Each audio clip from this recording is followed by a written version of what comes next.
On September 10, 2025, Charlie Kirk, founder of Turning Point USA, was assassinated. 11 days later, nearly 100,000 mourners gathered at State Farm Stadium in Glendale, Arizona, to honor his memory. But something else was happening that day, something most attendees never knew. Andrew Colvett, executive producer of The Charlie Kirk Show and TPUSA spokesman, appeared on Fox News and made a striking claim. Geotagging technology had detected more than 277,000 devices at the memorial service. 277,000. The official attendance was roughly 100,000 people. So where did those extra devices come from? Geofencing tools detect all active mobile devices within a defined radius, including those in passing vehicles, nearby residences, and they can continue tracking devices long after they leave the zone. The Mojave Free Press explicitly noted that this geofencing methodology was employed at the TPUSA Memorial for Charlie Kirk. Attendees came to grieve, their devices became data points, and this is where our investigation begins. Superfeed Technologies Incorporated is an Arizona-registered foreign for-profit corporation that develops mobile applications for conservative organizations. According to Apple's own App Store privacy disclosures, apps built by Superfeed collect contact information, device identifiers, location data, user content, usage data, and identifiers that can track users across apps and websites owned by other companies. The Daily Beast identified that Superfeed's platform powers apps including Turning Point USA, Turning Point Action, Scott Pressler's Early Vote Action, The Western Journal, Conservative News America, and numerous state-level Republican Party apps. Download one of these apps and your location, phone identifiers, email data, and behavioral data may be shared with third parties. This is the precise data needed for geofencing and behavioral targeting campaigns. Superfeed has an Israeli subsidiary, Superfeed Technologies Limited, registered in Israel under company number 513234757. The company's founder, Edward Brooke Levinson, is based in Israel. The question isn't whether this data collection happens. It's documented. The question is where that data goes. At the heart of this story is a structural conflict of interest that should concern anyone who cares about nonprofit accountability. Tyler Bowyer serves simultaneously as Chief Operating Officer of Turning Point Action, the 501c4 sister organization of TPUSA, and as Chairman of the Board of Superfeed Technologies. This means Bowyer oversees the organization that pays Superfeed while also chairing the company that receives those payments.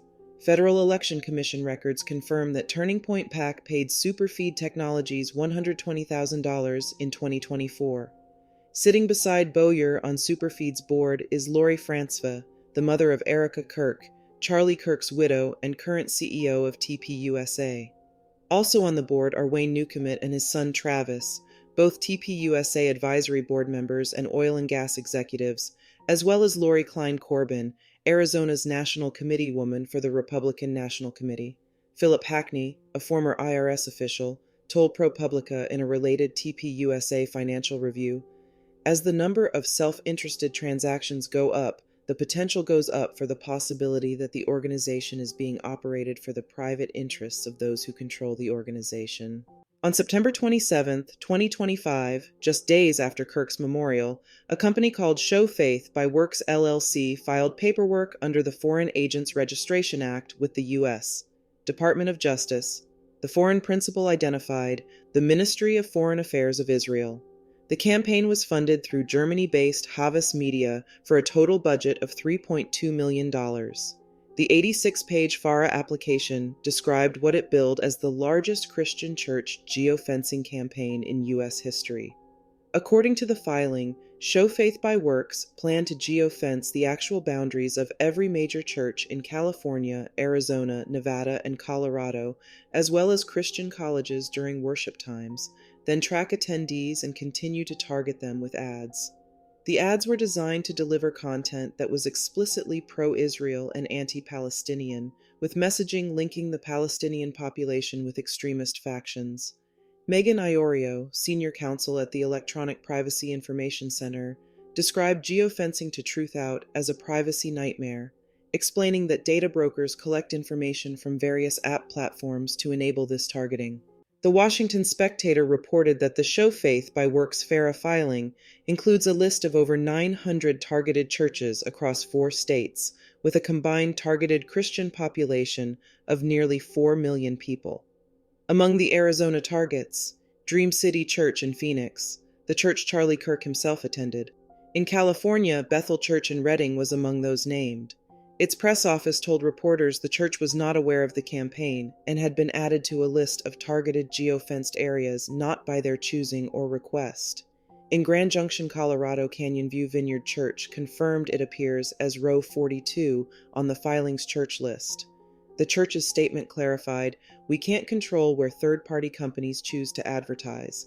However, we are making it very clear that we did not consent and do not support this campaign." Investigative reporting has linked Lori Francevay, Erica Kirk's mother, and Superfeed Technologies board member to Show Faith by Works LLC. These connections are documented. None of the churches were informed. Their congregants' devices would receive targeted political advertising during worship services without anyone's knowledge or consent.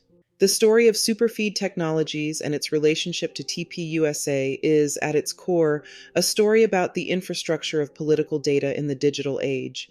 The same technology ecosystem that powers conservative get-out-the-vote apps, manages conservative news feeds, and tracks event attendance has direct governance links to an organization whose employees include the head of TPUSA operations and whose board includes the mother of TPUSA's CEO.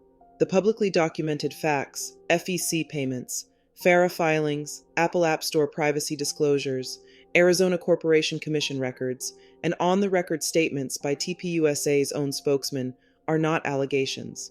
They are a documented network.